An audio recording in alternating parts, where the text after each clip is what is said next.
Very good afternoon to all of you. Today I'm here to talk on usage of optimization tools in welding process. So in these 4 days, you might have learned a lot about the optimization processes, where it is used, how it can be used, what are the benefits, why it should be used, and why there is a basic need to optimize the things. On daily basis, we keep on optimizing various things like we usually optimize the parameters between cost and between money and time. If we have a less amount of money, we usually see for various means of transportation. If we want to go somewhere from one place to another place, we search for the the options available with us and the facilities that are being available while we use that particular type of transport system. So we can use bus, three-wheeler, cycle, our own car and scooter. Okay, according based on the money available and time it takes to reach at a place, so we optimize the things and work accordingly. So the basic thing is, in this case, I need to speak on welding, usage of optimization tools in welding process. So almost all the welding processes and the parameters can be optimized. There's nothing like that. This is a type of welding process uh, which we cannot optimize. There is no such thing in this case. So the optimization of welding processes itself can be done. Like what type of welding process we can use, that depends on various parameters, like base metal composition. So if we talk about base metal composition, the manganese alloys need to have low heat input, so accordingly we have to select the welding process, what type of welding process should be used to weld the or to make the weld beads or to join the manganese alloys. And next is size and shape. If the material is very bulky, okay, and its length is around 10 meters or 20 meters long, so SMAW process, shielded metal arc welding process, would be uneconomical, because every time you need to change the electrode because of its length limitation. In this case, you can go for a semi-dark welding process because it uses a welding spool. Okay, it uses a spool of wire to make the continuous weld. And next is the next parameter is that accessibility. Out of position welding limits the choice of process. If there is a large thing or large material, let's say we want to manufacture aeroplane, the parts of aeroplane. So the parts are so big that we cannot take it to the workshop. So we need to carry our equipment to that place where it is going to manufacture. So in this case, if there is some kind of position where we can't go and we can't reach, we use the mirror and use shielded metal arc welding process in order to weld the material. So these are some of the factors which we select before going to the welding process. And next is their parameters. There are enormous number of parameters. Each welding process has their own parameters that can be optimized. Let's say we can say that the welding current, voltage, traveling speed. These it is available in almost all the welding processes which we can optimize. So in order to do optimization, we can, as I have just mentioned, that we can use any optimization tool. Okay, there's no condition to use optimization tool, but before that we need to do literature survey. It is very much important factor that needs to be considered before finalizing the tool, and the process parameters which are required to be optimized. Because if we don't go for the just a minute please. Because if we don't do the literature survey, we may end up doing nothing. In case if we have done something and later we find out it is already available in the search papers, then it will be of no use. Moreover, we can find out, or you can say that in other terms, what has been done earlier, so that we can do something different. Let's say, suppose some people have used 4 techniques out of the various techniques that are available in optimization techniques. So we can use the fifth technique or the other available techniques which such as haven't used yet. So we can make a comparison between our techniques and the techniques they were used earlier. That will also helpful in your publication. Okay. So next thing is to find which parameters are effective. This is most important thing. Or you can say that it is important to have clear understanding on output. Okay, if you know what kind of output you need, let's say you are adding vanadium and carbon, okay, in a weld pool. So vanadium will react with the carbon due to metallurgical reaction. It will form vanadium carbide, and our output is required is that is we need to optimize the tensile strength. Okay, we need to maximize. Basically, there is either we need to maximize or minimize the output. So in case of tensile strength, we need to maximize it. So if we need to maximize it, adding vanadium and carbon, it will be of no use because it will form vanadium carbon and make the surface harder. So it means it is just enhancing the wear resistance of a material rather than enhancing the tensile strength of the material, which was required ultimately. So next thing is the data extracted from the tool should provide useful information. I still remember my fellow in USA in Case Western Reserve University. He just come to know about two charts, bar chart and the pie chart, and he showed both the charts. And the supervisor asked, "Why are you showing both the charts? If the same, if it is giving the revealing the same information on both the charts, and why there is a need to use both the charts, or the charts, the number of charts available?" In that case, we need to select the chart which is easily readable for the user, okay, which he can easily understand. In case suppose we have made because you are going to use a number of softwares that are available, MATLAB, Minitab, Design Expert, and there are many options to make various charts and represent the information. So in if you are unable to show or represent what it is saying, then it will be of no use. Okay, so by this way the data should be extracted very carefully from the software or the technique which you are going to use. So there are enormous number of welding processes are available: arc welding processes, solid state welding processes. So all have different parameters that can be varied. So first here it is seen that shielded metal welding process, it has their own parameters: electrode diameter, types of electrodes, to welding current, arc length. Arc length, you know, I think you are aware of the arc length. It's a distance between the object and the electrode. Okay, so the travel speed that depends that is also in our hand. So these are the basic parameters that can be varied in order to go for optimization process. Similarly, gas tungsten arc welding, gas metal arc welding, and other weldings have their own parameters. So these are some of the more welding processes having their parameters that can be optimized. Friction welding, I did work on friction welding in my MTech, and there was no setup available at Hapur University. So I was the first one who worked on friction welding, and I have optimized the friction. I worked on the optimization of friction force, forge force, as well as the RPM. So these three parameters I took in my MTech to for the optimization process. So accordingly, you can choose any of the process, but basically you need to, as I mentioned earlier, you need to focus on the output. What is your output? And literature survey will help you whether the type of input parameter you are going to vary will affect your output or not. If there is no effect on the output, then it will be of no use. It will be just a waste of time and resources.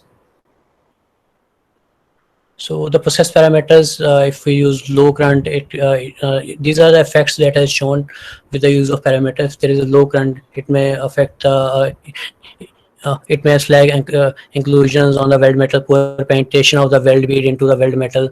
Accordingly, if you use high current, low voltage, what will happen? This is all mentioned over here. So bead comparison is shown in this slide. You can see that this is for A, B, C, D. It is up to F. With low welding current is too low. You know, you can see that the type of bead quality, and if we increase the welding current is too high, there is a lot of spatter, and the bead quality is not good as compared to the bead quality when the current was too low. So similarly, in arc length was just a minute. Arc was too long. It means you can say that arc length. Okay, the distance between the electrode and the substrate material. So it was too long. So it has also caused spatter, and the bead quality is very poor. And if we have speed is very much low, it will increase the heat input into the material. Ultimately, your heat affected zone will, the area of heat affected zone will increase, and this is more prone to cracking. Okay, because the microstructure formed in HAZ in heat affected zone is either coarse or fine. It varies. Okay, there is no stable microstructure that is formed because in the weld metal you will either have a fine microstructure or coarse, but in heat affected zone it will be a mixture of coarse and fine. So that is why it is more prone to cracking or other defects. So, based on the hit and try methods and earlier investigations that have done, this is the the type of electrodes. I'm talking about shielded metal arc welding only. Okay, so be careful. There was many processes that I have shown, so I will speak on shielded metal arc welding. So these are the electrodes that can be used. There's various grades of electrode and various diameter. Its amperage range has been shown. Okay, at what ampere that particular electrode can be used. These are the optimized one. Okay, so before going to before using any of the electrode in shielded metal arc welding process, we can just see the packet. Okay, packet which we purchase from the market. The current will be recommended on the packet and at how much current it should run. So these are the constituents that are being mixed into the welding electrode. I know that you all have must seen the welding electrode because it's a roadside welding process. You can see you all have seen at your home as well while welding of the grills at your home. So these are constituents. So in this case, I will speak on the alloying elements. Okay, how alloying elements are being embedded into the electrode. So basically, all the constituents that are there in the electrode and all have different function. You can see the primary function, slag forming, which is very much important, fluxing agent, gas formers, okay, alloying, and secondary function is arc stabilizer, which is very much required in case of change of arc length, and it acts as a binder, potassium silicate. Sodium silicate is also there. It is not mentioned over here. So there is a basic process is to manufacture a special purpose electrode. If you want to change any of the composition, let's say you have purchased a electrode having ferrochrome 2%. Okay, and you have studied somewhere that if we increase ferrochrome from 2% to 8%, we can enhance the wear resistance of a material. But for this you have to go for manufacturing of a special purpose electrode, and you need to contact an industry. And if you contact an industry, what will happen is in our case, one of the major drawbacks was faced by us, the manufacturing of electrode, even if there was a meager change in the weight percent of alloying elements, because you have just studied that ferrochrome you are going to vary 2 to 8%. Maybe it may or may not work, and and you want to increase and you want to further increase or decrease the percentage of the ferrochrome, because the reviewer may ask you why you have gone from 2 to directly 2 to from 2 to 8%. Why haven't you used 6 8% or 5 8%? You could check the results. Okay, so similarly you are going 8 to 10, so you can go up to 9.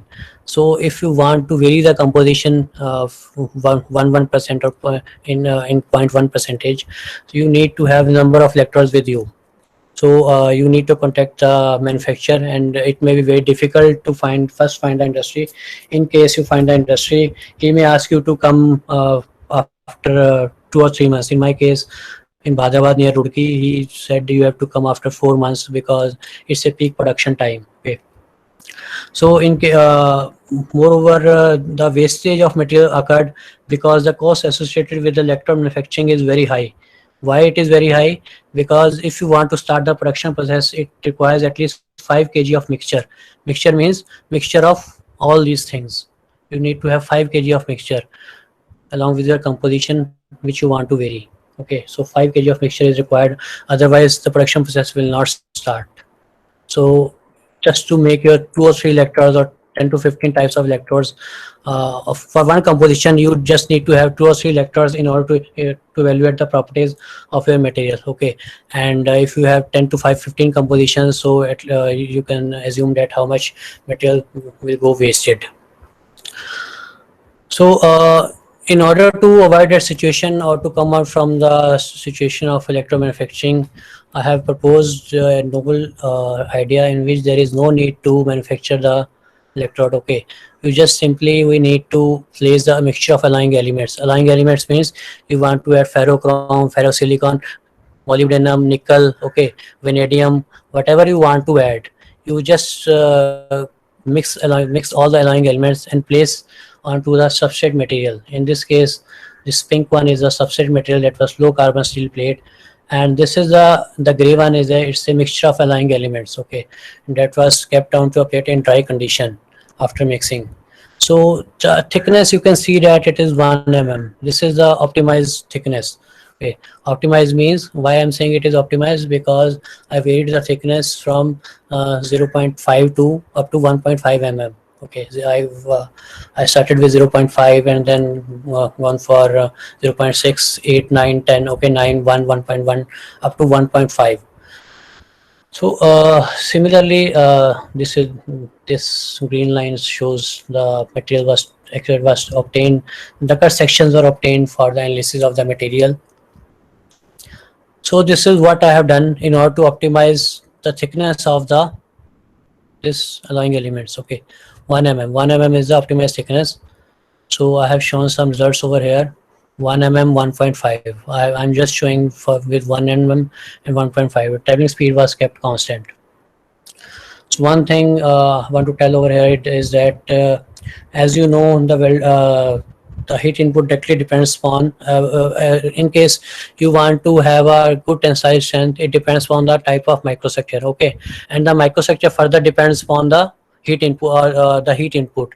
Okay, so heat input is the formula for input is the current into voltage by traveling speed.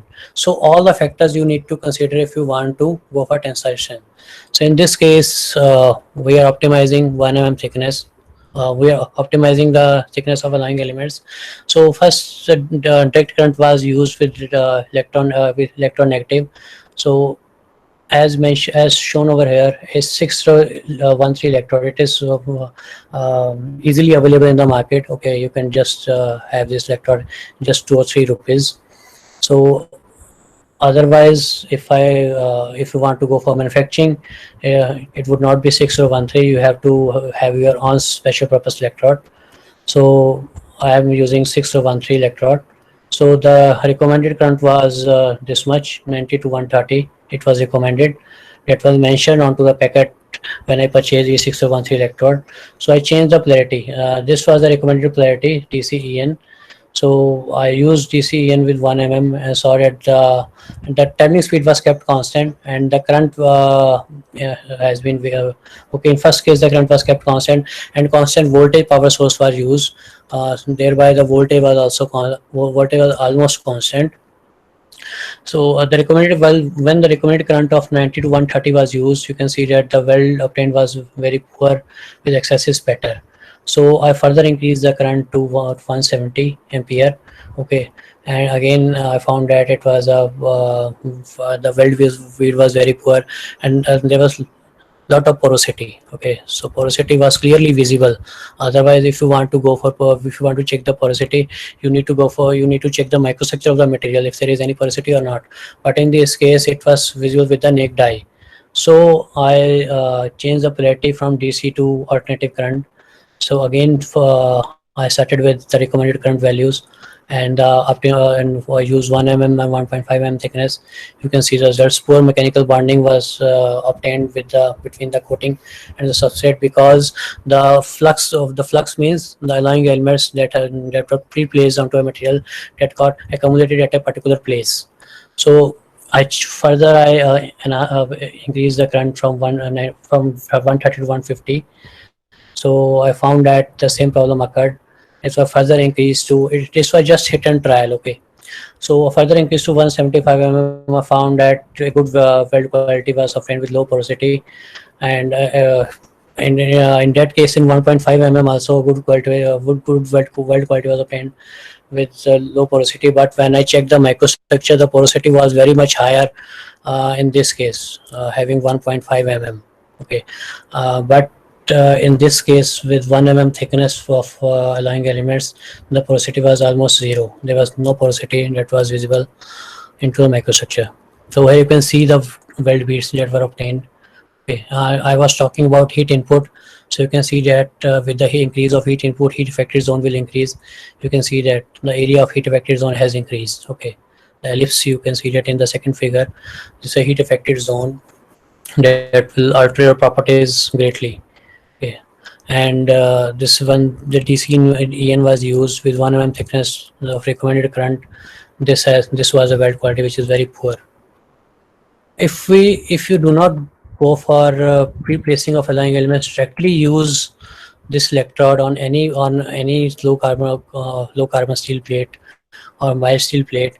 You can just use this recommended value. But if you are doing some alterations in your material, or you applying a coating onto it, like this is a kind of coating, so you have to do it and trial, and accordingly you can optimize your thickness or the processor input parameters which you are going to change. So the porosity, you can see that these holes, it's a porosity. In this case pressure was increased and porosity is visible over here also. So next I checked the hardness of all the the weld beads which I obtained. It doesn't mean that if you have got the required results. Required results means the my aim was introducing alloying elements into the weld bead was to obtain the high hardness. Why? Because I wanted to enhance the wear resistance of the material. That is why alloying elements were introduced into the weld deposit. So I found that from the literature survey, I found that I need to have 62 round HRC hardness number, or proper hardness number. So 1.5 mm thickness is solving that purpose. So yeah, I'm getting 62 1.1 HRC. But at the same time, if you have such a type of weld quality, weld bead quality, you cannot say that yes, I have achieved whatever I wanted to. Okay, what happened below the weld deposit, that you need to find out. So you can see that obviously the with the increase of alloying with the increase of thickness, alloying elements will go more and more into the weld deposit, and ultimately hardness will increase. So this is what it is shown over here with 1.5 mm thickness everywhere. There's an increase of hardness has been obtained. Here in composition 3 there was 3 compositions I haven't shown over here. Have just varied the composition of alloying elements.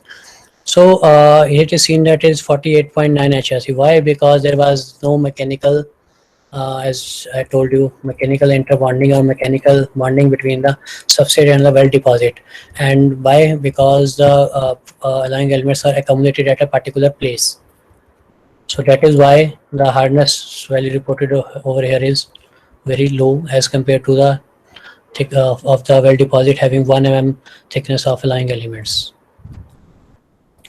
So after optimization, I got found that the welding current should vary between 165 to 180 ampere. This is what I have shown over here. This is 175. You cannot make it fixed. It will vary somewhat. So it was 160 to 180, and voltage was kept constant. And traveling speed too was kept constant. You can see the type of weld quality with 1 mm deposit of with 1 mm thickness of alloying elements. You can see it is very much good as compared to the weld quality of weld beads that were obtained with 1.5 mm thickness on or with the different current values.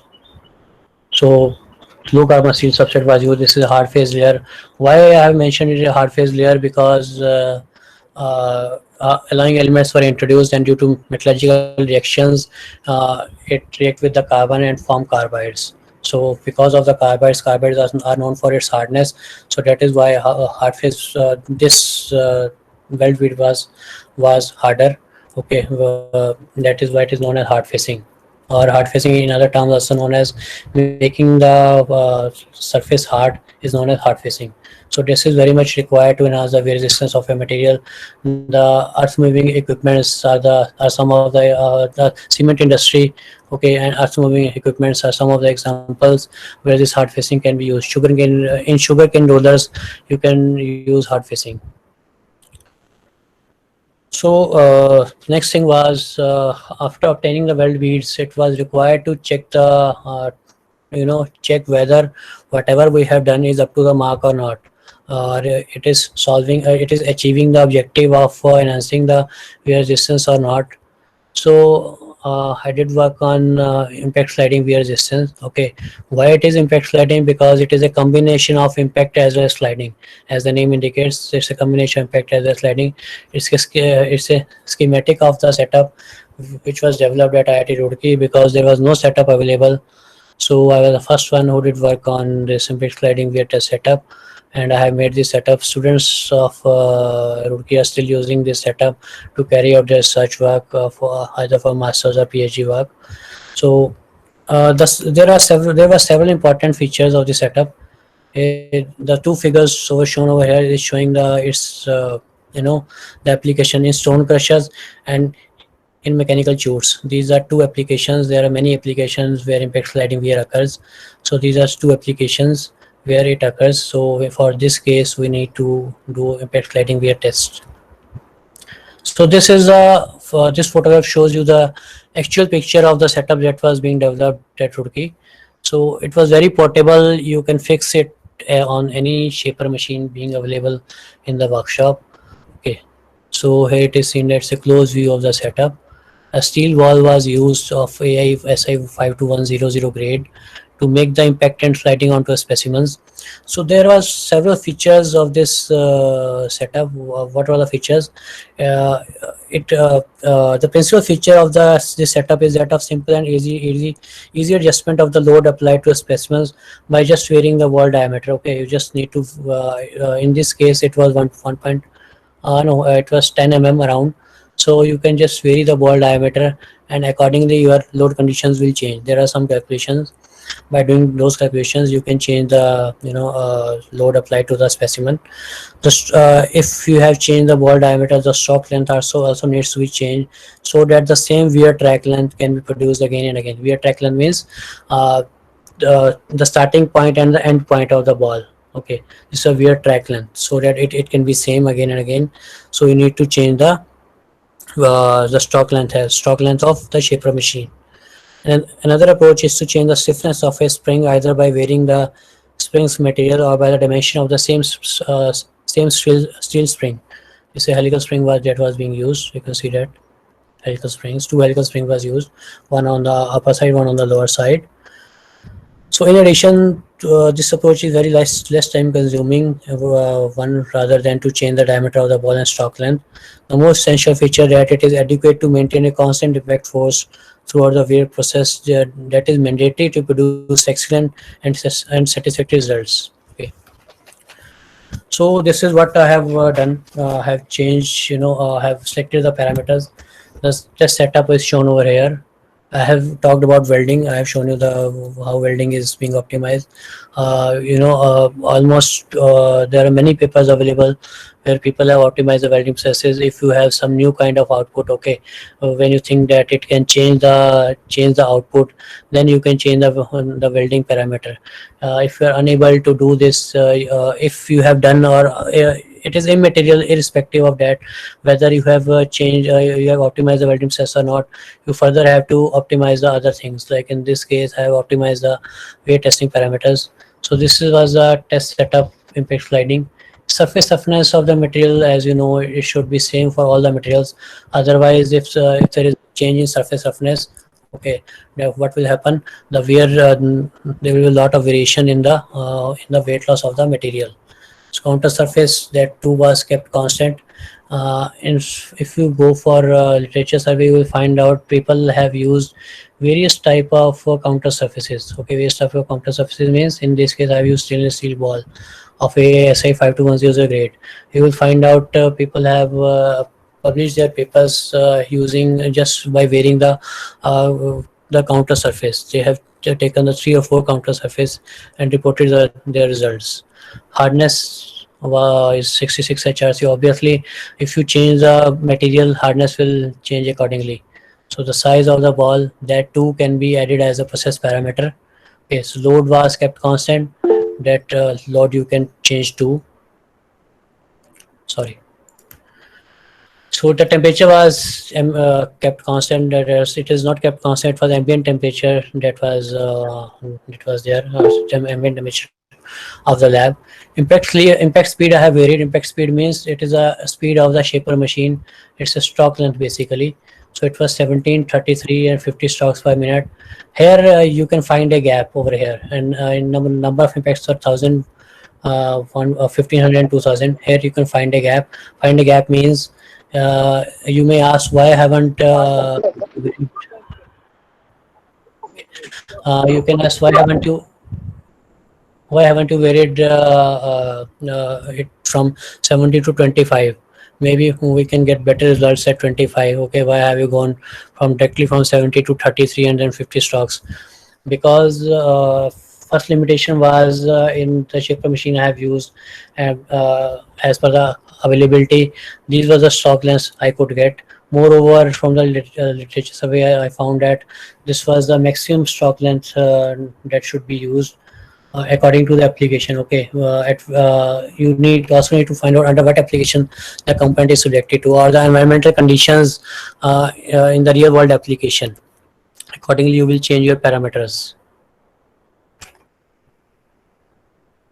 So this was a chemical composition that used, as I told you when I was showing the slide where I have pre-placed the alloying elements onto a substrate material of 1 mm thickness. Okay, so this was a composition that was used. Chromium was kept constant, silicon 2 was kept constant, boron, carbon, molybdenum. So these are all the alloying elements were used. Okay, that was pre-placed onto the material. I haven't used any other like fluxing agent or something like that. Okay, the slag formers. Why? Because E6013 electrode was used. It was already there in the electrode, so there was no need to use again and again. I was just wanted to enhance the hardness of the material. So in this case, rest of them were kept constant except the manganese. Manganese was varied. Why manganese was varied? Because it has a work hardening ability, and in case of impact sliding, wherever impact and sliding occurs at a material, so it should be of high manganese because of its work hardening ability. So here you can see that the microstructure that was obtained, okay, of three alloys. Three alloys means you can say three hard facing or alloys. I have named it as alloy A, B, and C. You can say hard facing A, B, and C, whatever you want to say. So manganese is almost zero, okay, 0.3. So I'm considering it at zero because in low carbon steel there is certain percentage of manganese, okay, and the electrode you are using E6013, the rod of the electrode itself has some manganese, okay, so that is why it is 0.327, but it was almost zero. And it was further increased from 8% and 13 weight percent was added. So that is why I have mentioned manganese 0 weight percent, manganese 8 weight percent, manganese 13 weight percent. You can also call it flux alloy or hard facing, whatever you feel is good. So it is seen that all the three hard facings or the alloys consists of lenticular martensite with retained austenite accompanied by fine and uniformly distributed carbides. So the yellow portion that you can see, it's a retained austenite, and these are the martensite needles. Okay, these black one or gray one are the martensite needles. How I come to know that these are martensite needles? From the literature survey, I saw the various microstructures, so I come to know that these are the martensite. And if I'm claiming that it is a martensite, you can raise a question how you can be so sure that it is a martensite and it has a austenite, because we have done welding, and if we have done welding, okay, there's a fast cooling after the welding in the environment. Obviously the martensite will form, okay, some austenite would also be there. So carbides, you can see the carbides over here in the big picture. The shiny particles that you can see encircled in a white circle, the shiny particles are the carbides. It is, uniformly distributed. You can see that.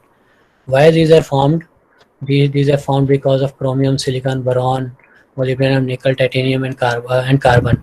At the weld pool, metallurgical reactions occur, due to which various carbides have formed, which we wanted them to form because our aim was to increase the hardness of the material, which in turn will further increase the resistance of the material.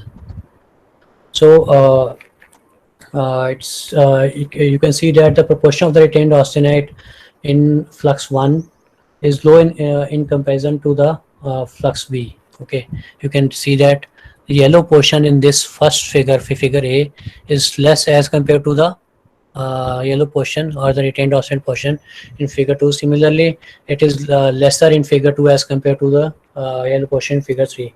Whereas reverse trend can be seen for the martensite, where it is high. High means the gray portion or the brown needles are high. Are more in this case, and goes on decreasing with the increase of manganese content from 0 to 13 weight percent. Why I am saying that it is a lenticular martensite? Because the carbon percentage is more than 0.6 weight percent. Okay, you can see that it is 2.1, but 2.123, whatever it is. So if you have a substrate or any kind of material, if it has carbon percentage less than 0.6 weight percent, the lath martensite will form, LATH, lath martensite. Okay, but if you have carbon percentage more than 0.6 weight percent, lenticular martensite type will form. It is in the form of needles. You can see this is lenticular. That is why I'm saying it as a lenticular martensite. The increase of the austenite, the increase of austenite means the increase of yellow portion as we go from first figure to second to third, and decrease of martensite with the increase of manganese percentage is attributed to the austenite stabilization tendency of the manganese. Manganese is a good austenite stabilizer, so that is why it is stabilizing the austenite. That is why the retained austenite has increased at the higher manganese percentage. So next, as I asked you the question that you may, as I told you that you may ask a question, how can you be so sure about that retained austenite has formed, okay, and the martensite has formed, and which type of carbides, and whether these are the carbides or not. You are making us fool. You can say that you are making us fool. These are not the carbides. So I have done the XRD analysis to show that these coatings are consist of austenite phase, martensite phase, and the carbides. Carbide means which type of carbide has formed.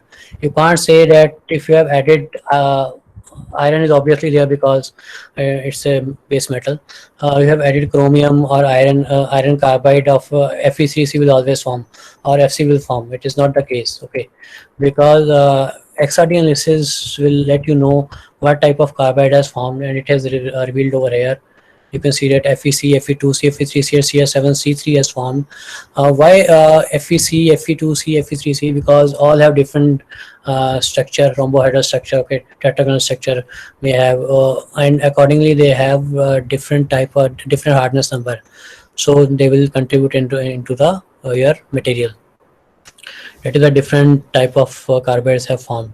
This will also let you know the type of carbide which have formed, will also give you the idea what would be the hardness of your material, bulk hardness of your material. So next, someone may ask, or I may ask you, what is the percentage of these phases? Okay, in how much percentage they have formed? From this figure, you can use image or software, and that will let you know how much retained austenite has formed, okay, and how much martensite has formed. But if you want to know about the percentage of carbides, it may or may not tell you because the figures are not so clear, or you need to enlarge the figure. Image A may help you or not, may or may not be able to help you. So in order to find out the percentage, what type of how much is the percentage of these phases or carbides, this is a normalized intensity ratio that is being done. It was proposed by Pilamadu in 2002. Okay, so he has used this XRD curves. Okay, these curves to find out their percentage.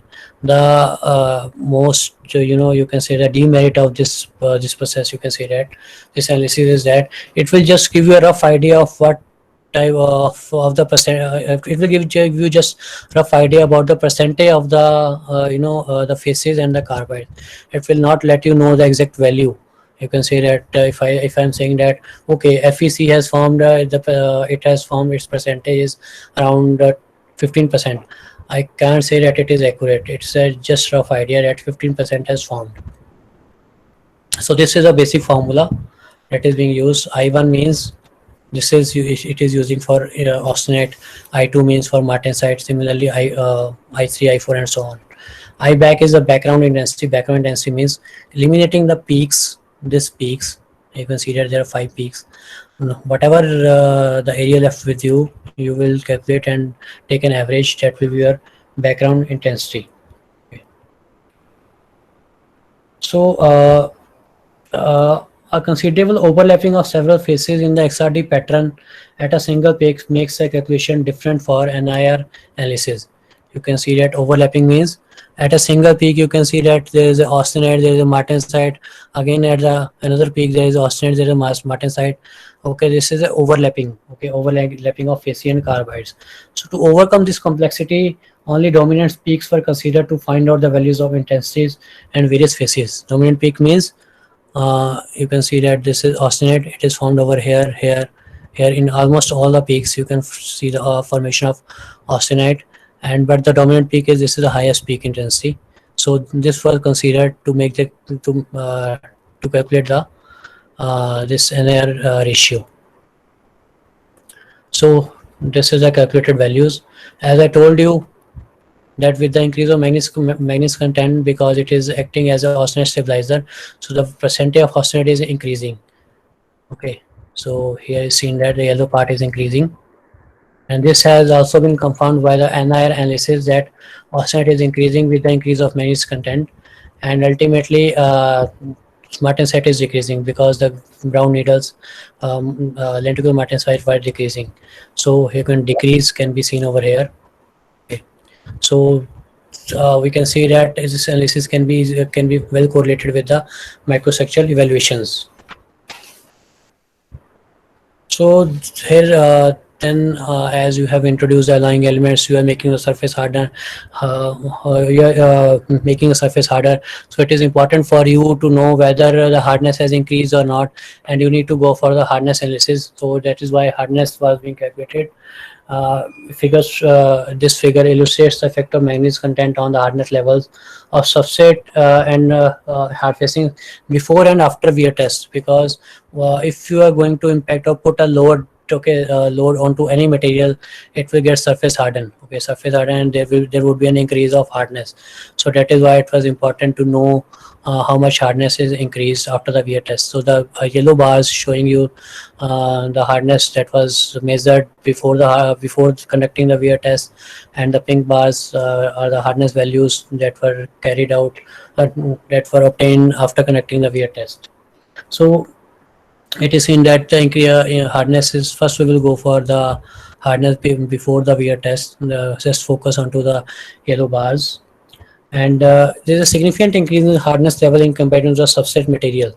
Okay, this is attributed to the processing of the material through welding and the formation of various carbides caused by metallurgical reactions.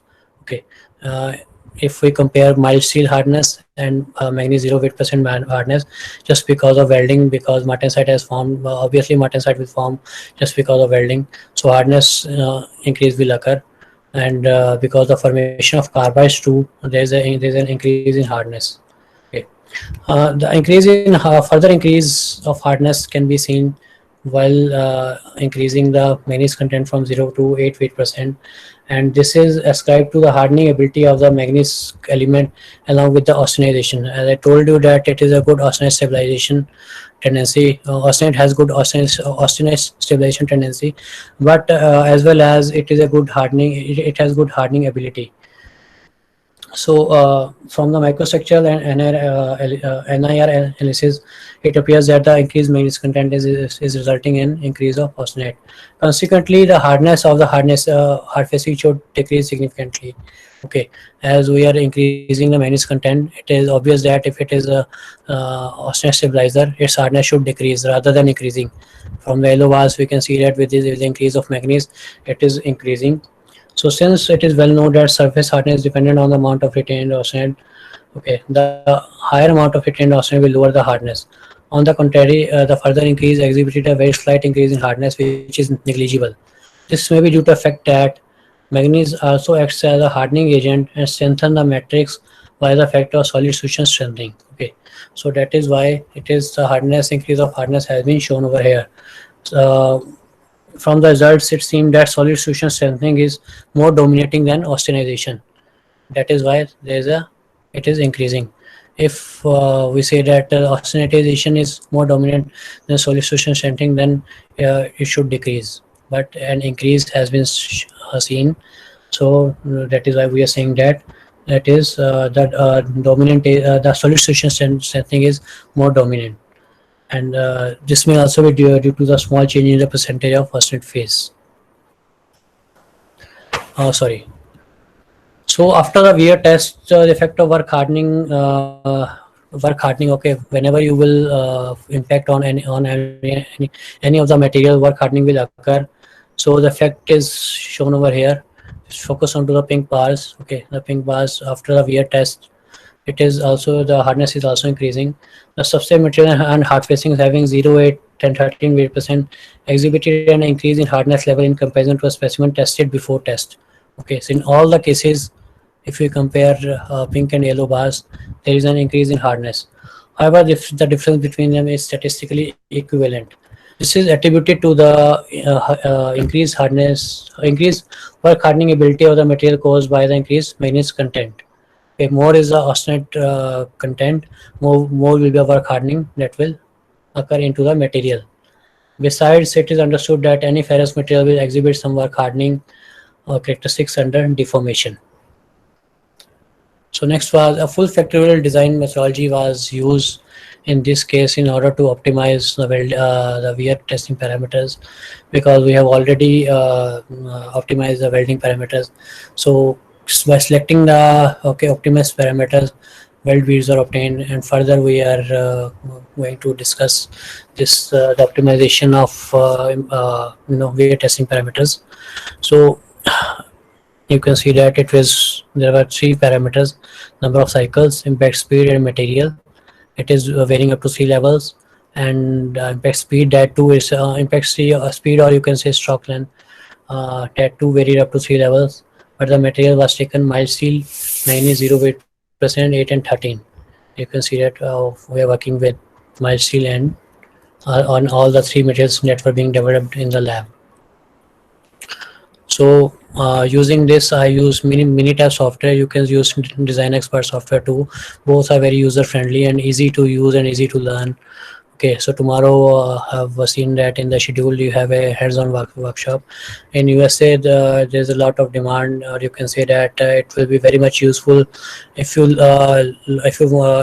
learn this this Minitab software. Okay, through the workshop going to occur tomorrow. Uh, because if you want to go in any of the country, that will be really very helpful, because it will save a lot of time. And my supervisors in USA were very happy when I showed them the results using this Minitab software. Okay, they were unaware of this type of technique. They had no idea, maybe because they were from the manufacturing background, or they have never used. I don't know why they haven't used this earlier. So they said we haven't used this earlier, so I showed them how to use the technique, and the quality of grass was very good. So by putting these values of number of cycles, all these three parameters that were varied into the Minitab software, okay, I got 36 experiments, and my response output, or my response or output, was only weight loss. Okay, for each experiment, 3 replicates were done, because there could be some error if you are doing only one. If you're going to test only one sample for each experiment, there are 36 experiments. If you're going to test only one experiment, you would not get the good results, because there could be some some stress concentration to the material, or some the powder accumulation to the material, okay, or some noise factor, or any other human error, because of which you are getting the low value. Okay, so it's better to go for the average of 3 replicates at least. So these values are the average of 3 replicates. So next was ANOVA analysis, that too was performed in the Minitab software. Somewhere you can find that people are doing it manually. Okay, they have Excel sheets. You too can prepare your own Excel sheet by using some formulas. You just have to, once you are ready with your Excel sheet, you need not do anything. You just have to enter the value and you will get the results. In case the Minitab software, any other software is not available with you, or due to a power supply you are unable to perform the to get the results using the software, you can do your own calculations. So analysis was performed in order to analyze the individual and the interaction effect of each parameter by the weight loss values obtained from the weight test results. So these were the weight loss values in the last column of the table. So the results are listed over here. From the ANOVA table, it is seen that the p-value for weight percent, as you have attended many workshops, many lectures on optimization, you all are aware that if it is less than 5%, okay, it is a significant value. It's a significant parameter that will affect your results. So it is seen that the p-value for weight percent of manganese for all these individual parameters, it is less than 5%. This illustrates that these factors have a significant impact on the weight loss values. Whereas the p-value of interaction of weight percent of manganese, this first one, and impact speed, it is 17.1%, and the third one, impact speed number of cycles, it is 85.6%. Okay, which is substantially larger than 5% value. Therefore, these interactions have no significant effect or influence on the weight loss of hard facings. On the other hand, it can be noticed that the difference between the experimental p value for the interaction of weight percent of and number of cycles is just 8.6%. Okay, so therefore it can be considered that this interaction has some effect on the weight loss in comparison to the other interactions, because the value was very much higher, 17.1 and 85.6, and it is just only 8.6. So you can consider this in weight test results because of a lot of noise. Okay, noise error or human errors, or we calculate the weight loss in milligrams, so there are chances of lot of errors, so we can go up to 10%. Okay, p value of 10%. Another influential term in ANOVA table is R-square, which when it approaches to unity, the better response model fits the actual data. R-square is basically a statistical measure of how close the data are fitted to the regression line, and it is defined as percent of responsible variable variation that is to be explained by a linear model. So next, multiple regression models, as I think you all are aware of that too. How this was calculated. This was also given by the software. Okay, and it was developed to establish the correlation between the wear parameters, all the three parameters like impact speed, the manganese percentage, okay, and the weight loss among four materials, while still Mn 0, 8, 10, 13 weight percent. Only weight percent of manganese was included in the model to find the regression equation. Okay, you can see that while steel was also varied. Okay, not varied, it is also shown over here. So, but in this regression model, there is no. I haven't included this milestone because of the limitation in the software. Since software doesn't take into account the qualitative values like milestone. Okay, so you can go for ANN, artificial neural network, or any other techniques if you want to optimize the qualitative values rather than the quantitative values. Quantitative values are those which have a quantity which we can measure, like 1, 2, 3, 4. Qualitative are like milestone is a qualitative. Okay, if I had used this manganese, this manganese, not zero, I use post manganese, chromium, and these all are quantitative. Sorry, these are qualitative, not quantitative. So next is your the plots that I have obtained through the software tool that displays a normal plot of residuals and plot of predicted versus actual values for weight loss respectively. These graphs indicate that the most of the design points are lying in the significant range, because of which residuals are falling along the straight line. You can see that all are falling along the straight line. This implies that errors are normally distributed and difference between the predicted and observed values is insignificant. Okay, there's there's not much difference, and it is insignificant. There's no significant difference. Otherwise, we had to go for using another technique, or we had to check the data and or the response value again. So next, the regression equation developed to predict the weight loss was validated with a number of test cases, and the comparison between experimental values and the predicted values is shown over here. It is observed that the percentage error lies within plus minus 9%. You can see that this is a maximum value. So whatever the value for a particular range of parameters or input parameters, whatever response you are estimated, that will be within the range of plus minus 9%. You can say that, you cannot say that yes, if I have got the weight loss by using this equation, let's say you have got 0.0047 milligram, that it is the exact one. No, there will be an error of plus minus 9%. Why? Because the tests were conducted keeping the same manganese percentage, and impact speed was, how much was the impact speed? That was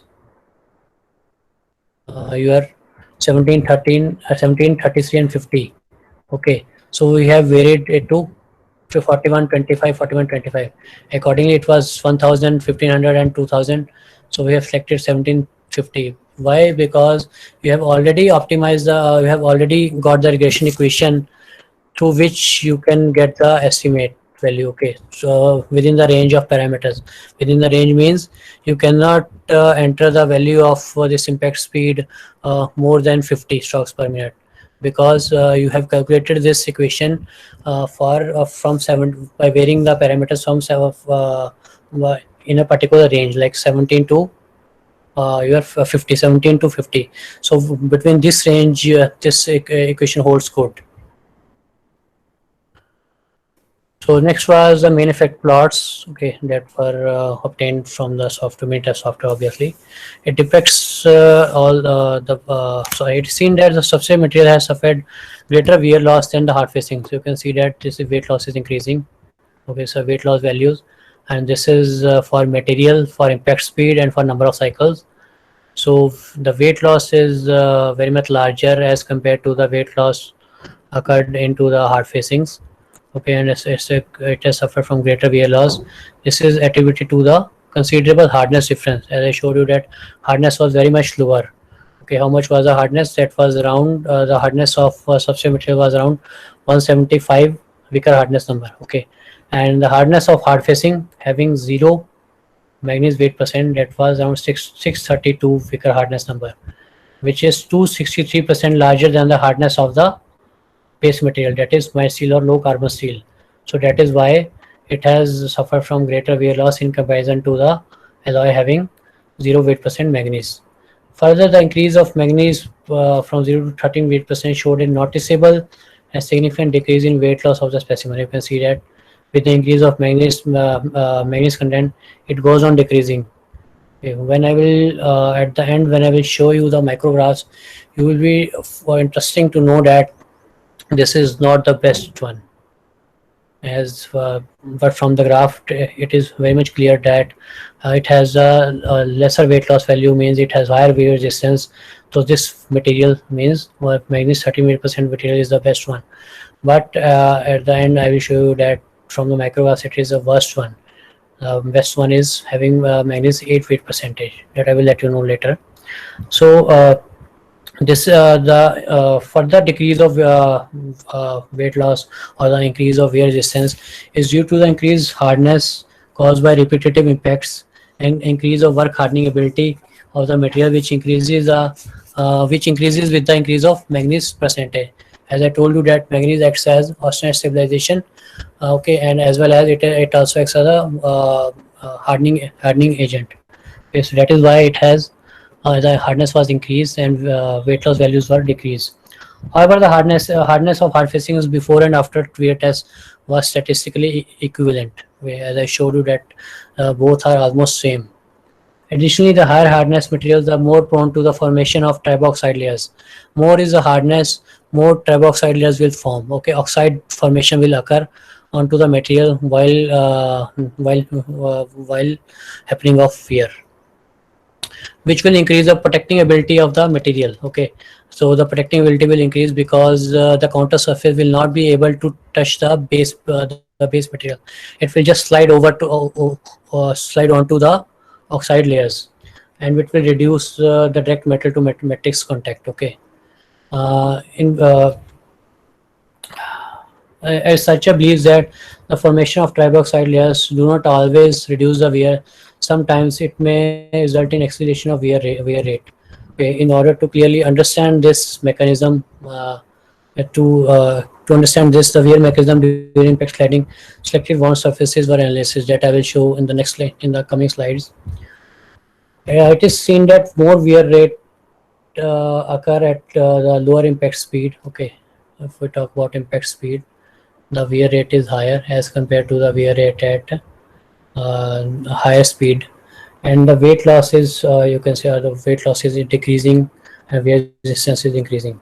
This is because at low impact speeds the ball gets more time to be in contact with the specimen in comparison to the high speeds, which causes the material to remove at a higher rate. As I shown you, there was a ball that was supposed to impact on the material in order uh, uh, to form the combination of impact and sliding. Okay, so if the speed is slower, the ball will go at a slow speed while it will put impact and then will move slowly. Okay, it has more time to be in contact with your specimen. That is why a high rate has been obtained in this case. On the other hand, weight loss sorry some researchers believe that multi-layer coatings are favorable to provide excellent performance. On the other hand, weight loss increases with the increase of number of impacts. Okay, you can see that number of impacts, or you can say, or we can say number of cycles. One and the same thing. With the increase of number of impacts, the wear rate is increasing. This is associated with the broadening of the contact area of the counter surface wall due to wear. Okay, as it will impact again and again, some wear of the ball will also occur.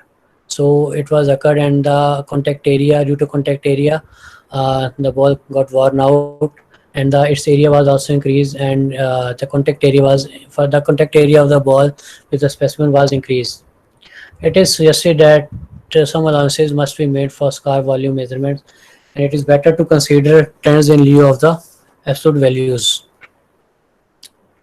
So we shouldn't go for the absolute values, we should go for the trends instead of the values.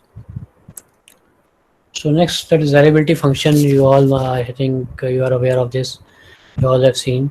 The desirability function based multi-response optimization was also done.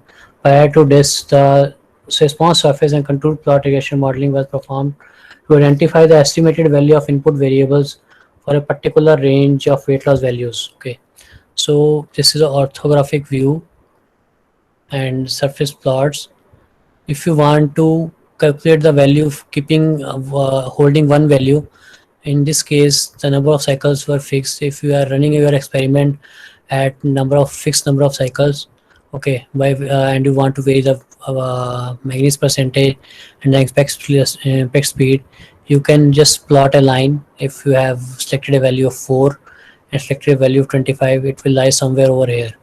Okay, so it means you will have a weight loss between 0.06 to 0.07. However, it will give you a rough estimate. The more exact values can be found out from the regression equation that I have shown earlier. So this is also means of showing, means of calculating the estimating the response value. So similarly, in first case, the holding value was number of cycles, and now we have kept the value constant of impact speed. Similarly, holding value of manganese percentage, it was kept 6.5% by varying the number of cycles and impact speed. So these are the graphs that will give you the rough estimate of your response value. So next is determination of the optimum condition for dry sliding and adhesive wear. In order to estimate the optimized value, the reflective parameters, an optimizer tool was used, and the criteria of lower is better because, as you know, in case of if we are going to announce the wear resistance, you need to minimize the wear. Okay, you need to have a lesser weight loss. There are two things: either you need to maximize or minimize. So in this case, you need to have a higher wear resistance. Obviously, if you want higher wear resistance, the weight loss should be minimum. So the target value was minimum. The optimization task was accomplished by setting the weight loss with an optimal desirability function having value close to 1. From weight loss values, the target value was set at 0.043. Okay, from all the weight loss values, the responses which I shown you from the experiments of 36 that were shown in the table. Okay, from here it was selected 0.043, and the lower value was 0.0094, and upper was selected accordingly. Response optimizer generates the predicted set of input variables with the local and global solutions. So you can see that these are local and global solutions which have shown in table. The software has given the solution at 100% complete desirability.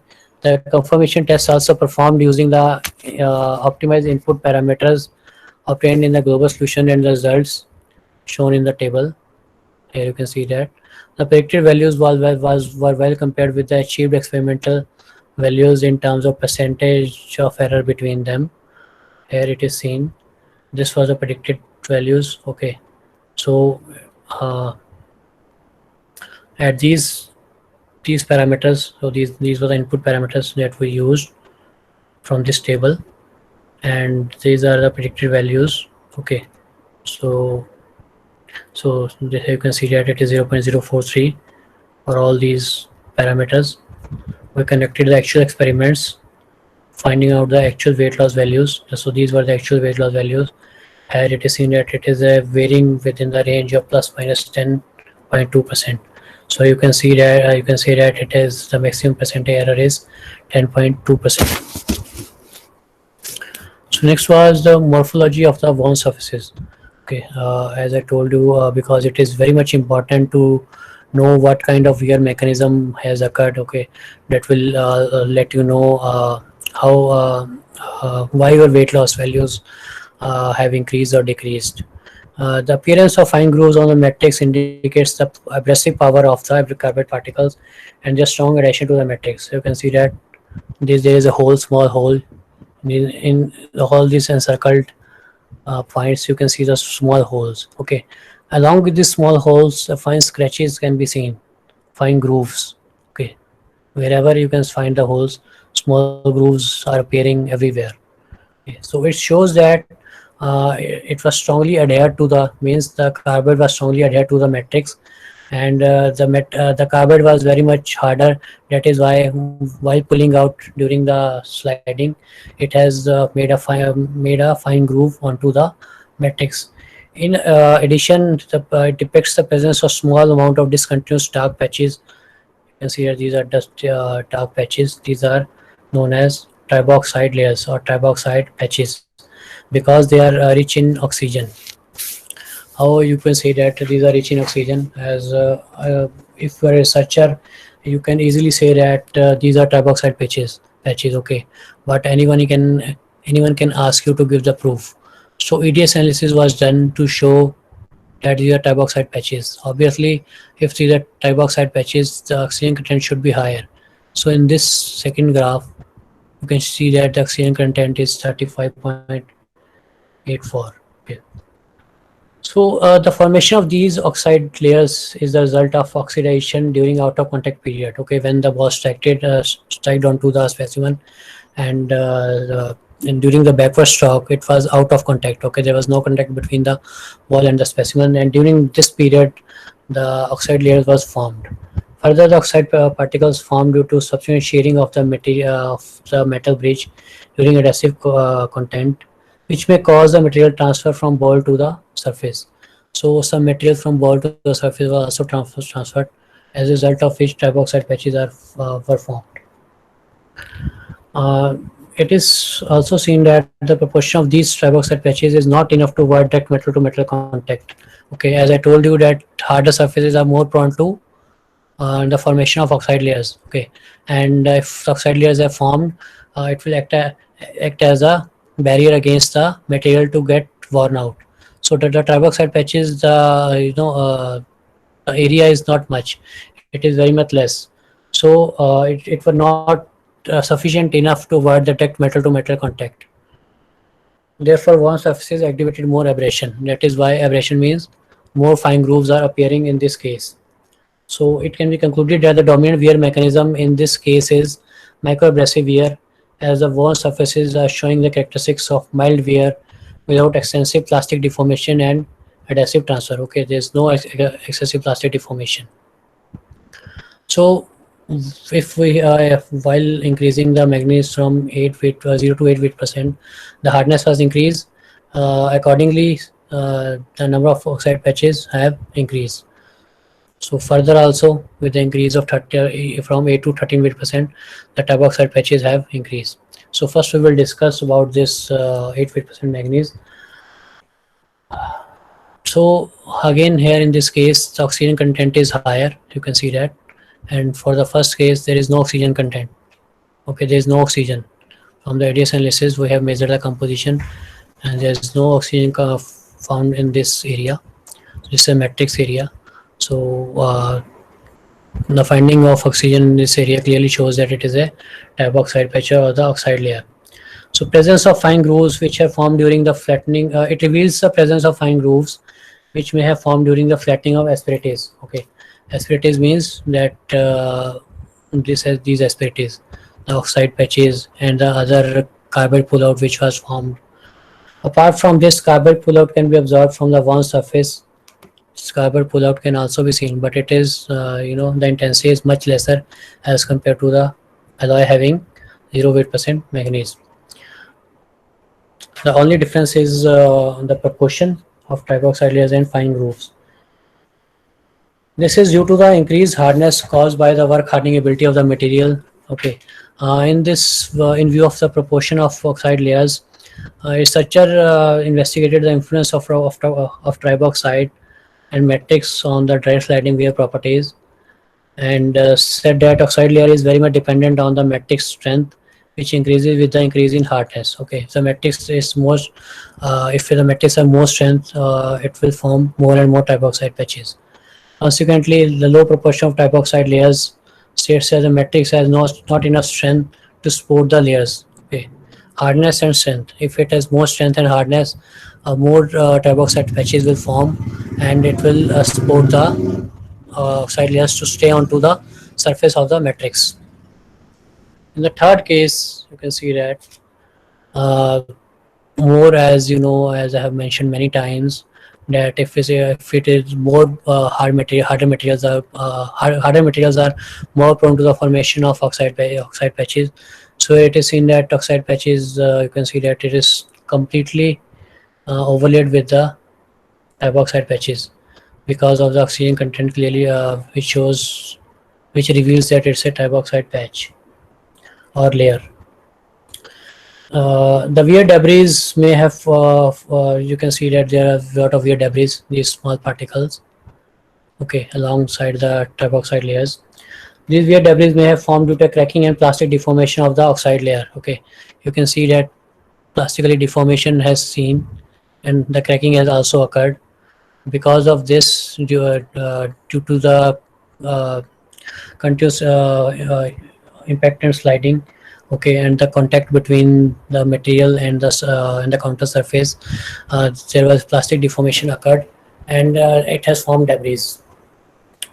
In view of the triboxide layer, many researchers have shown that it's an intimate mixture of the triboxide layer and matrix that can result in a severe plastic deformation. Okay, if there are more triboxide patches formed, it will result in severe plastic deformation. But in this case, on the contrary to this, there are no such signs of severe plastic deformation and particle fragmentation of the worn surface. This is attributed to the hardness of the material. I'm talking about particle fragmentation. Okay, so particle fragmentation. This is a actual case of particle fragmentation where a carbide pullout occurred and made fine grooves onto the material in the immediate vicinity of its removal area. So, as I told you that when I was discussing about this thing, that it is the best wear resistant material, because as you can see that there is no fine groove has formation, no plastic deformation, no carbide pullout. Okay, with the carbide pullout, obviously the weight loss will increase.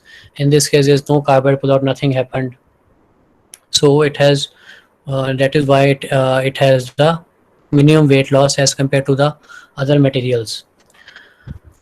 The correlation between hardness oxide layers showed that oxidative wear mechanism is dominant in hard materials. So, okay, this is a harder material, and oxidative wear mechanism is dominant.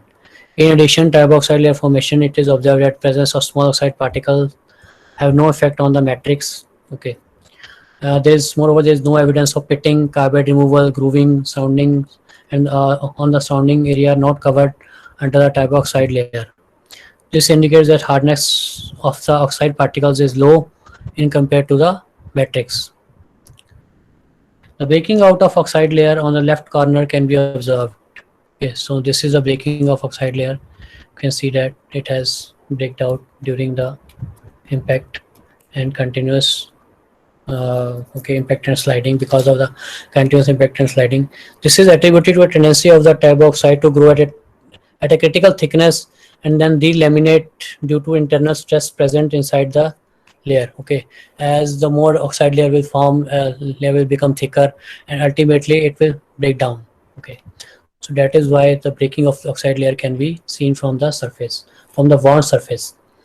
From this discussion, we can conclude that the enhancement in wear resistance of high manganese additive hard facings has been contributed by a stably existed protective oxide film formation, which totally avoid direct metal to metal contact. So the oxide layer is formed. There was no direct metal to metal contact. The counter surface was just sliding onto this oxide layer, and in these cases it was less in proportion. So the counter surface was striking against the matrix rather than onto the oxide layers. So besides, the hardness number has been also been found to be a major criterion factor in determining the wear resistance of the hard facing. So we can, from these observations, we all agree that this is the best wear resistant material. Okay, we cannot deny that this is the worst material, or no one can say that this shouldn't be used, because from all the evidences and pictures it is clear that oxide layer has formed, as nothing has formed onto us, and nothing has happened with the surface as compared to these surfaces. So this is the best wear resistant material, the material having 13% manganese. But if we go for subsurface analysis, but I will say that this is not the best wear resistant material. The best one is the alloy having 8% manganese. Why? Just because of the in-depth research I have done. So it is seen that I showed you that carbide pullout has occurred. This is the this was taken on the subsurface, not on the surface. The pictures that taken over here are on the worn surface. A subsection was obtained by cutting the worn surface, and underneath that top surface of the worn surface, this area was captured. So from this, it is seen that broken carbide particles are in the process of pulling out from the surface. Consider these carbide particles are in the process of pulling out. Okay, that is why it pulled out from the matrix and made fine grooves. The breaking and removal of carbides caused significant damage to the matrix, as I've shown that fine grooves were formed. However, there are no subsurface cracks. No cracks can be seen. Okay, subsurface crack means under this there are no cracks. And it is also observed that the edges of the top one surface become round and has produced a curved profile that is associated with the subsequent passes of the counter surface over the hard facing. You can see that this is a curved profile has formed. This I'm talking about, this curved profile has formed. The results of this analysis can be correlated well with the results of one surface. You can see that in this case I told you that carbide pullout has occurred and made fine grooves, and it is clearly states that the carbide pullout has occurred, and it must have made the fine grooves onto the matrix. The worn surface of 8% manganese, it is noticed that the area near to the worn surface is plastically deformed, accompanied by the compacted oxide layer of maximum thickness of 1.69 micrometer. Okay, it is seen that 8% manganese triboxide patches were more as compared to the manganese with 0%. So the triboxide layer can be seen. Okay, EDS analysis was done to ensure that it is a triboxide layer. However, I haven't shown over here. So you can see that it is plastically deformed because of the structure is different, and moreover due to the continuous impacts onto a material.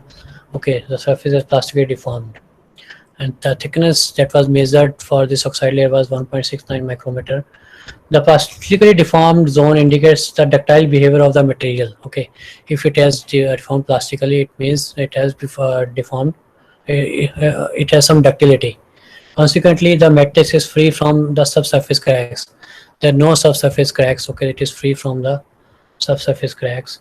The deformation is associated with the increase of manganese from 0 to 8%. And fracturing of carbides and their removal can also be seen. Okay, so the carbides has removed out from the matrix. You can see that. So if we go for the 13% manganese, for which the wound surface looked like this, you can see that it is almost fine. Okay, there's no cracks, no grooves, nothing, and the weight loss is also lower for this case.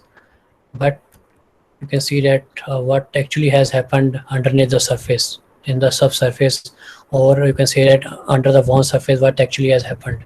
Okay, this is a thick triboxide layer, but under this uh, severe crack can be found out. It was of around 44 micrometer long, okay, and 1.2 meter wide. 1.2 micrometer wide means this is 1.2 micrometer and 44 micrometer long. This crack was found to a depth of the order of 7.06 micrometer below surface. Means this distance was 7.06 micrometer. The crack begins to form around the hard particles and then finish in a similar way, followed by a straight line. Okay, you can see that it's a network of carbides and it is following the path of cracking because of harder material. As you hit the harder material, it will crack easily as compared to softer material. Okay, that is why the cracking is along the carbide network, not on the matrix. The crack formation is associated with the increase of work hardening due to plastically deformed zone underneath the triboxide layer, which led to increased hardness and brittleness of the matrix. Okay, the brittleness was, you can say that the brittleness was increased. That is why due to the carbide formation, the brittleness has also increased. It doesn't mean that if you have achieved the higher hardness or good, good lesser weight loss, you have achieved the desired results or you have achieved your objective. You need to further research whether the results are good or not, whether the results are up to the mark or not. So the material removal on top one surface is not significant as observed in the other two hard facings. However, a V groove has formed underneath the thick triboxide layer of maximum thickness as large as 4 microns. Okay, you can see that a V groove has formed. This is, I'm talking about this V groove. So a thick triboxide layer, this is thick triboxide layer, it is also shown over here, and you can compare it with these layers. So a careful examination showed that the subsurface damage is substantial in comparison to the other two hard facings. Okay, albeit the wear trend is opposite. Wear trend is opposite means wear trend showed that this is the best material to use for the real world application. So it also indicates that wear trend is not the actual indicator of the wear resistance of the material. So this is attributed to the thick triboxide layer formation on the wound surface, which acts as an effective barrier against the material removal being damaged during repetitive impact and sliding. Keeping this into consideration, the same thing, wear trend is not an exact measure of predicting the wear performance of the hard facing. So if you have achieved good hardness, okay, and better microstructural properties, more carbide formation, and better Warner surfaces, it doesn't mean that this is the best material. So looking at these figures, we can state that the best material to use is the alloy having manganese 8 weight percent. Moreover, it is also seen that the thickness and distribution of triboxide layer is not uniform over the area of such surface, which illustrates that the formation of oxide layers are not achieved by diffusion of oxygen into a matrix, but also rely on the plastic deformation mechanism. Due to which the oxide layer was formed, as evidenced from these figures. The non-uniformity of oxide layers exhibit that the layer formation is cyclic process, okay, including the formation, growth, and fracturing. Okay. This was cyclic process. The layer was formed, okay, and it grew up to some and it grown up to some extent. That is why the breaking of oxide layer occurred, and you can say the fetching of layer occurred. So this is a cyclic process. It goes on occurring. So summary, if we conclude all these things, we can say that, as I've just told you, that it was not the best UV resistant material. Okay, the subsurface analysis actually revealed what is the best material, and the wear trend is not the actual indicator of the UV resistance of the material. So it also let you know that it also show you that you should not rely on the okay, only on the microstructure, on some of the parameters. You need to have in-depth knowledge, or you need to go in depth into the material to find out whether the results which you have obtained are confirming your criteria or not. So this way we can say that you in the end, as it was on welding, so you can go for optimization of any welding process. Even in this case, you can include the welding parameters. Okay, in this case, welding parameter means, just a minute, please. Yeah, here the welding parameters kept constant. In this case too, you can obtain this kind of weld beads by varying some more parameters like voltage or traveling speed. If you are getting good this weld beads, okay, better weld beads, then you can include that parameters in your matrix also, in this matrix. That too can be included in this matrix. You can include that too. Accordingly, your complete number of experiments will change, and you can have a better results with you, which will be helpful you to publish the papers. And I will, in the end, I will recommend you to carefully attend the Minitab, okay, the hands-on workshop on Minitab, because it will be very much useful for you in the future. Either you will go in the industry, in any industry, or in the teaching, okay, or you are going to do MTech or PhD, or you are going in abroad. It will be helpful. Moreover, you can also add it in your resume that have the idea of using Minitab, and I'm a good user of this Minitab software and design expert software. Thank you. Any questions, please? Good afternoon, sir. Good afternoon. Sir, I would like to know if we need to enhance the tribological property of a material. Yeah. So is only increasing the hardness is the best way or the only way Uh, uh, to do that, or we no, need to. yeah, it's a good question. So, not for all the materials you need to, for most of the materials you need to increase the hardness, because if you, suppose you have a wood, we have two rods. One is made of wood, okay, and one is made of steel, or you can say one is made of mild steel, and another is of stainless steel. If you start rubbing them against the material, okay, against any of the surface, the wood rod or the wooden rod or the metal rod will worn out more quickly as compared to the rod which is made up of stainless steel. For most of the materials, you need to increase the hardness of the material, but at what extent you are increasing the hardness, that also depends. Okay, if in there was one composition which I varied, I got the hardness number up to 63 HRC. Okay, in just first layer, while others have obtained the same hardness number in 3 layers, because the technique which I have introduced is unique technique through this. Okay, so the hardness was obtained within one layer. When I checked the microstructure, I found that there was a micro cracking inside the material. Okay, that was not visible with the naked eye. So for most of materials, the answer is for most of materials you need to increase the hardness, but you need to be careful about what extent you are increasing the hardness. Is it clear Thank you, to you? sir. Yes, sir. Thank you, sir.